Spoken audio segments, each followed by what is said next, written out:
වේලාව කට්ටියටම අද මම කතා කරන්න යන්නේ ඉවසිල්ලක් නැහැ කියලා කියන්නේ කොහොමද කියලා.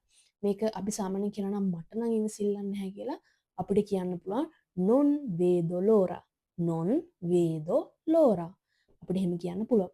ඊට පස්සේ දැන් හිතන්න අපි කියනවා නම් අපිට නම් ඉවසිල්ලක් නැහැ කියලා ඒ වේදෝ කියන එක vediamo කියලා වෙනස් වෙනවා. මොකද මෙහි ක්‍රියාව සිදු කරන පුද්ගලයාට අනුව හැම වෙලෙම ක්‍රියාපදය වෙනස් වෙනවා. අපි අර වැරදියට හැම වෙලෙම අපිට හිච්ච එකම දේ හැම වෙලෙම පාවිච්චි කරනවා. ඒ වුණාට ඒක හරියන්නේ නැහැ. මට ඉවසිල්ලක් නැහැ කියන්නේ non vedo l'ora. අපිට ඉවසිල්ලක් නැහැ කියලා කියන්නේ non vediamo l'ora.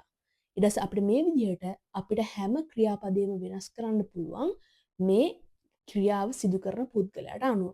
උදාහරණයක් වශයෙන් අපිට කියන්න පුළුවන් ඔයාට ඉවසිල්ලක් නැද්ද කියලා අහනවා නම් non vedi l'ora.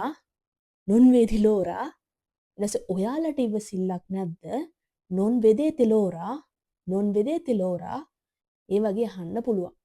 ඉතින් අපිට කියන්න පුළුවන් එයාලට ඉවසිල්ලක් නැහැ. non vedono l'ora. ඒ වගේ අපිට මේ අපි ක්‍රියාව සිදු කරන පුද්ගලයාට අනුව අපි ඉංග්‍රීසි වලින් කියන සබ්ජෙක්ට් එක කියලා ඒකට අනුව මේක වෙනස් වෙනවා. io, tu, voi, noi, loro, lui, lei, lei formale ඒවට අනුව මේක වෙනස් වෙනවා. එහෙනම් මේ වගේ දේවල් දැනගන්න ඉතාලි කුප්පිය ෆලෝ කරලා තියාගන්න. තවත් ඔයාලා කැමති නම් ඔයාලගේ යාළුවන්ටත් ෂෙයා කරලා තියාගන්න. එහෙනම් ජය වේවා. අද දවසේ හම්බෙමු.